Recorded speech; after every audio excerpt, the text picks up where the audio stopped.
Hello and welcome to Frackulous, the show that has actually been seen by Stephen Fry.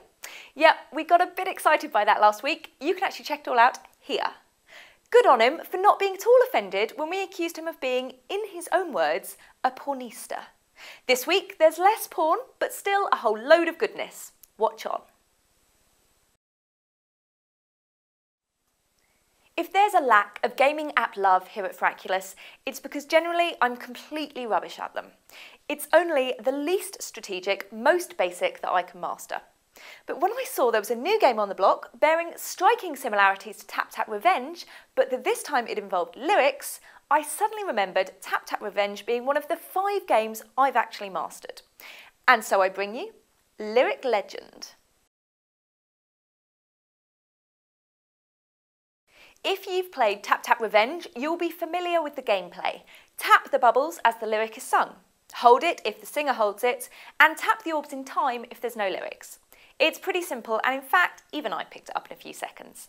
You can play it in single player mode, or get competitive with a friend over Bluetooth. But it's the song choices that they get you on.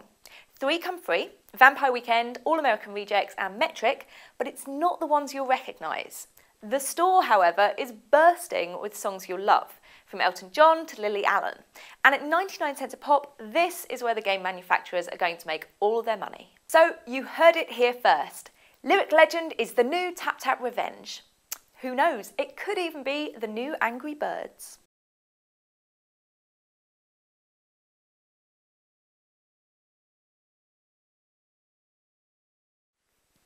This week's Celebrity App Doctor is specially for the Back to Uni lot, as we attempt to help out Emma, Hermione, Watson, Granger with the best apps to help her at Brown's University this semester. Unfortunately, Emma can't make it to the studio today as someone put Huggle Me Puffs in her cereal, which made her slip into an invisibility cloak and head straight to the Woods of Wonder. Or something. But we're here to sort out her academic needs nonetheless. Emma, you're not short of a few quid, and so I reckon you're an iPad girl. And why not? It's the ideal student companion, with excellent battery life, total lightweightness, and the knack of being both a textbook during school hours and a mini cinema on the weekends. Love. And with that in mind, go and splash out the £5.99 required for Pages. I've done my research because it seems like a lot of money for an app, but it really is the best word processing app around. There's a load of templates you can start with, for everything from CVs to term papers, and all the basic formatting you would expect. You can add pictures from your photo roll, as well as tables, charts, and shapes. The best thing is the ability to share them via email or iShare, and you can export them as pages, docs, or PDFs. Once you've got the app, you can also choose to open attachments people email you within it. So no, it's not the sexiest app in the world, but it has improved my iPad experience tenfold. And Emma, I want to do the same for you.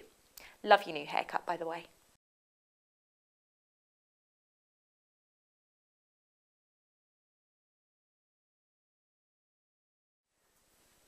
This week's viewer question comes from a hater of voicemail, although really, aren't we all? Voicemail hater wants to know if there's any alternative to the sadly demised Spinbox, which used to translate your voicemails into far more manageable transcripts and send them to you as text messages. The short answer is no. There's nothing easily available that matches the service, although you might be lucky enough to have a mobile carrier who provides an alternative. But for the rest of us, one app that makes voicemail slightly easier to deal with is Hello Mail. Available free for the iPhone, BlackBerry, Android and any other device that offers push email support, it offers a range of features to spruce up your voicemail. Once you've set it up, you have the option of retrieving your voicemails on your phone, via email or via the web. When someone leaves you a message, you get a text, but more usefully, it's sent to your email address and saved in your Hello account. This is great if you've left your phone at home, as you can still listen to your voicemails as MP3 files. Each message is recorded in the Hello app, and each one is identified by the photo and name of your contact, which is great if you want to go back and listen to something specific. There's also the capacity to send Hello messages, which means you can leave voicemails to other Hello subscribers without risking them answering the phone. You can also send those MP3 files to anyone's email address, which is probably more useful. Overall, it's a great tool for anyone that's guilty of letting most of their calls go to voicemail. I would never do that, obviously. It's not quite as easy as Spinvox translating them into text for you, but it's a step forward from your standard network service.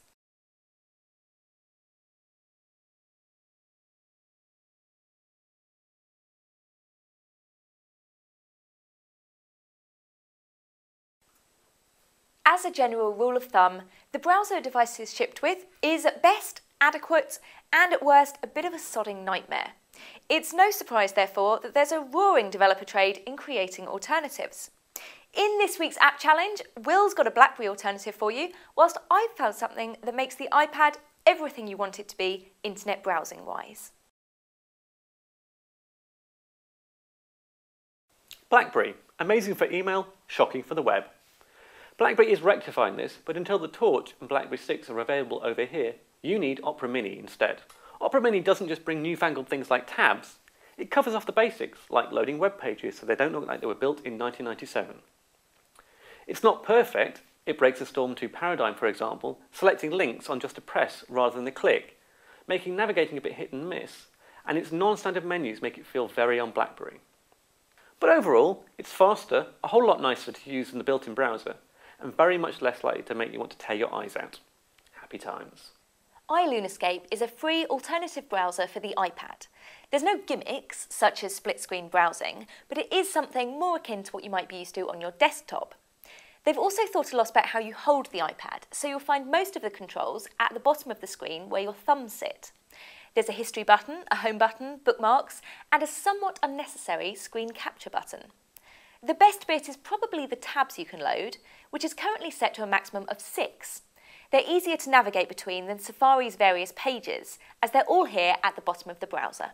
Happy internet times.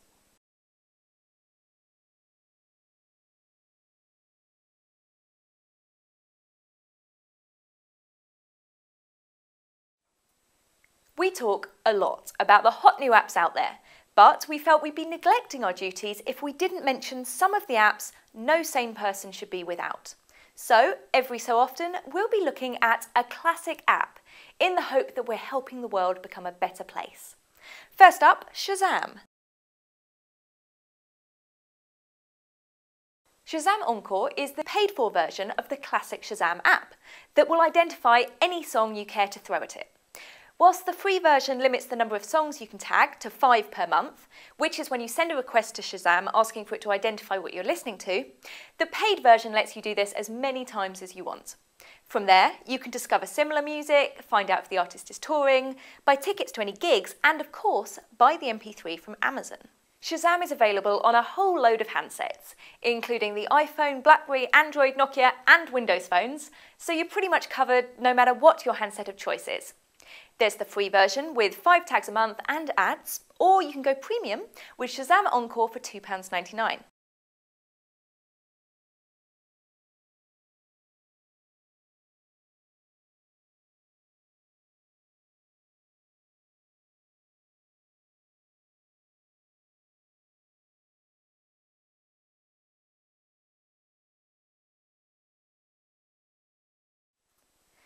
At the risk of sounding repetitive, thank you for coming with us on our little weekly app adventure.